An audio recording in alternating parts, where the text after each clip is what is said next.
Here's the 30-second lesson on what legends know. Never practice nunchucks in a crowded room.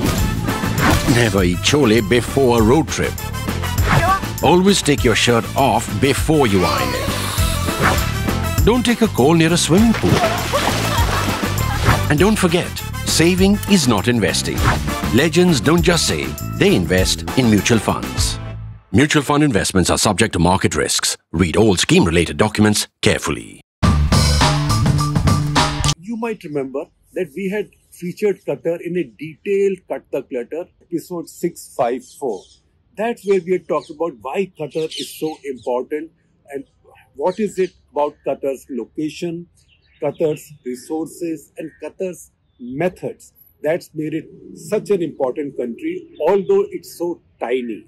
Geographically, it is half the size of Israel, and Israel is a very small country. The first time I went to Israel, I also bought, like any other tourist, a t-shirt that says Israel, the smallest big country in the world. So this is half the size of the smallest big country in the world and has just 4% of Israel's population. So Israel's population is less than a crore. Qatar's native population is less than 4 lakhs. Native population, remember, not all the immigrants. It has a lot of Indians, Pakistanis, Bangladeshi, Sri Lankans, Filipinos, lots and lots, like many Gulf countries, but its native population is 4% of Israel's, but it's got a lot of money. How rich is Qatar? Its per capita income is little over $140,000 a year.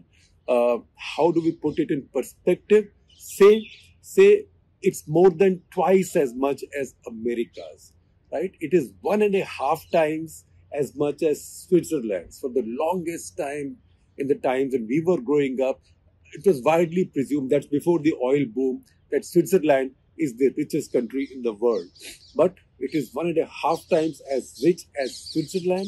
It's 40% richer than Singapore on per capita basis. And to the extent that it matters, it is 70 times richer on a per capita basis than India. So it's a very wealthy country. It's also a country which plays a very interesting game. It has the headquarters of the US Central Command. So the US cannot fight in the Gulf, in the Middle East without that headquarters in Qatar. US Navy's headquarters for the Middle East is next door to Qatar in Manama in Bahrain. It's also some kind of a center for Iranian activity. Qatar has very good relationship with Iran. In fact, it also shares an island property with Iran in the Persian Gulf. It's on a tiny island property. It's 9,700 something square kilometers. It's almost as big as Qatar itself. And that island sits on top. That island is like a cap over one of the world's greatest storehouses of gas and energy. More gas than energy, but it has gas, but it also has oil-bearing sedimentary rock. So much gas that Qatar's share of it, which is on the northern side, that adds up to about 18,000 trillion cubic feet, whereas Iran's share is about 6,000 trillion cubic feet. That Qatar now, as its sheikh has been visiting Washington just hours before his meeting with the President Biden, President Biden declared that he had notified the Congress that he was adding Qatar to America's list of major non-NATO allies. Now, what major non-NATO allies mean, what the status means, we'll talk about in a minute. But only 18 countries in the world have been given that status. So he gave Qatar that status. In the Middle East, Qatar now becomes a second such country. That is, first being Kuwait. Now, America has many bilateral security deals with many countries, including, say, with Israel. So what does it mean to be a major non-NATO ally? We will explain that to you, but we also have to see how many countries have it. I mentioned to you about 18 countries have it. And in the Middle East, Kuwait and Bahrain have it. But it's also true that Americans have a lot of bilateral security treaties with many other countries. Being a major non-NATO ally does not mean that if you come under attack from somebody, from an external power, America is treaty bound to come to your defense. If that were the case, America would have come to the defense of Pakistan actively so many times, and it's fracas with India because Pakistan also happens to be America's major non-NATO ally. Surprise, surprise, yes, but it's there. So once again, you can say that that status can mean anything. That status can mean something if you are one thing, if you are Australia, but quite another if you are Pakistan. In fact, Afghanistan also continues to be a major non-NATO ally. That obviously was done when the Ghani government was there, or a government that America recognized was there. They don't recognize the Taliban government. So that is a technicality. But the fact is that the countries in this list are very interesting. So these are Australia, Egypt, Israel, Japan, South Korea. Now with all these, you can see that Americans have other mutual security arrangements. New Zealand, Thailand, Kuwait, and so on. But there are many others. Philippines also, the Americans have special responsibilities there. But look at Argentina, Tunisia, Afghanistan, Bahrain, Morocco, Pakistan, Jordan, etc. So Qatar now gets added there. This is a symbolic thing for the Americans to say, look, aap bhi hamare saath ho. You are also a camp follower, and just because you are friends with Iran, we are not particularly out there to blackball you or to be suspicious of you. And just because you've had a fraught relationship with your other Arab neighbors who we are friendly with, America is friendly with, that is Saudi Arabia and UAE, it doesn't matter that we don't need you. Now, how does that happen? How does a tiny country like Qatar, whatever its economic power, how does it manage to punch so far above its weight? It's really a flyweight boxer punching in the super heavyweight class and holding his or her own. How does that happen? So for that, I would say, if you look at everything on Qatar, Qatar has three big assets. The first big asset is its geostrategic location. It is sitting astride the Persian Gulf, a modernizing rich country on top of the Persian Gulf, sharing land borders with the most important Arab countries with a largely Sunni population, but having a very cordial relationship with Iran, at the same time having cordial relationships with many other countries in the world. So that is the first thing. It's geostrategic location, because it is that location which makes it so indispensable for America to base its central command headquarters there, because this is close enough to Iran, to Iraq, to Turkey, everywhere. The second thing is, very importantly, that it has also resources which give it geostrategic power. And these resources are mainly oil and gas.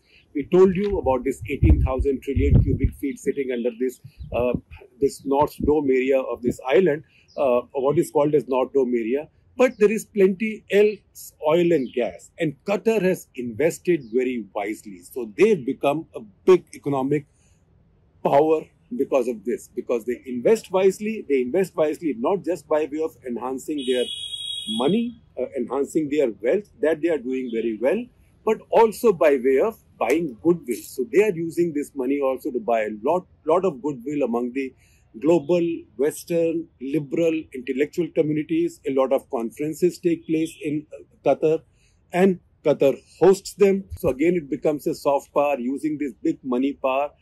You can imagine a small place like that hosting an entire football World Cup.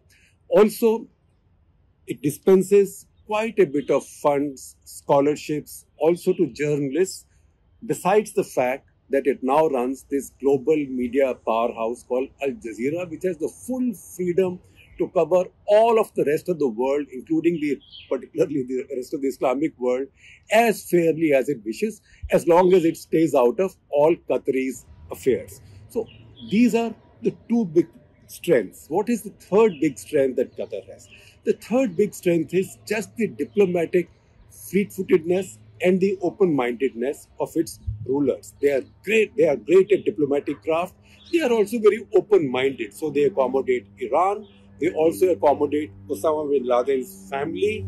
They host them there. At the same time, they also host the US Central Command. At the same time, they play their little games in Syria and Libya as well, sometimes contrary to requests of other Gulf Cooperation Council countries.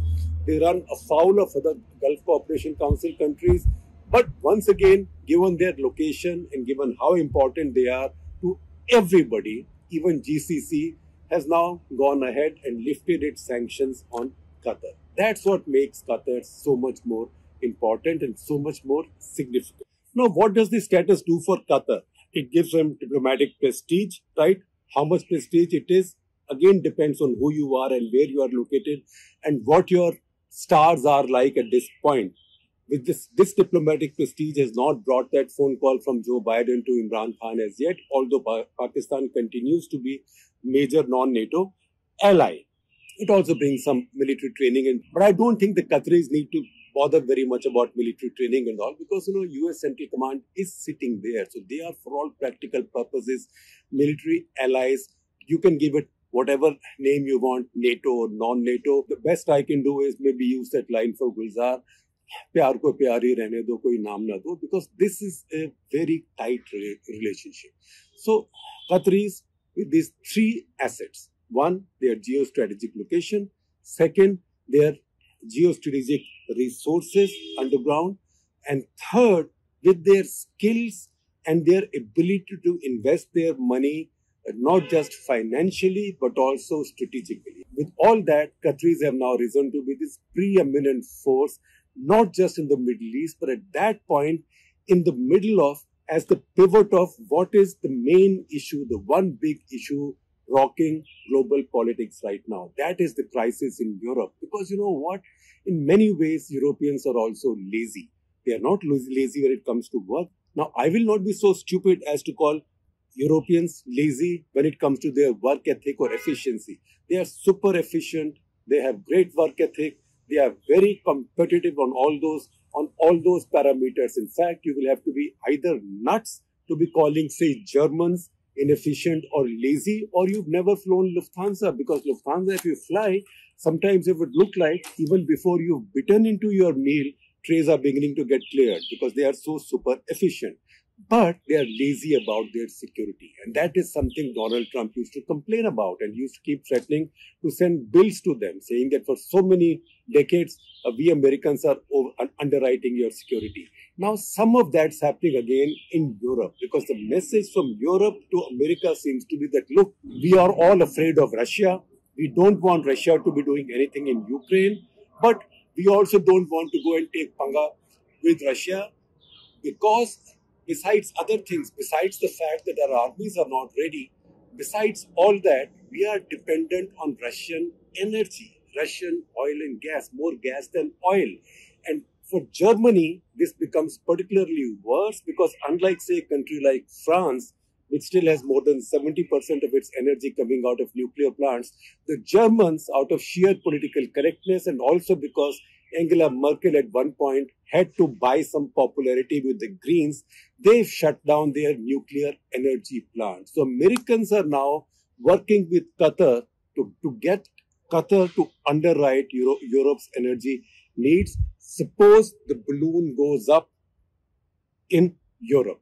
Now, Qataris also are playing hardball. They are saying, okay, we might give it to Europe, but on the commitment, Europeans have to give a firm commitment that this gas will remain in Europe. So I try to understand what that means. What that means is that price in Europe for gas is 4.5 times as much as the price in America right now. In America, it's about $7 million per million British thermal unit. That is the scale on which gas is measured. In Europe right now, it's 30. So Qataris are now worried that we might give it to Europe for strategic reasons because Americans are asking us to do so. It's a deal, but we don't want traders in Europe then picking up this gas and selling it elsewhere at a profit. So that is what explains to you this situation. Once again, resources, oil, money, location. All these add up to a country's strategic power.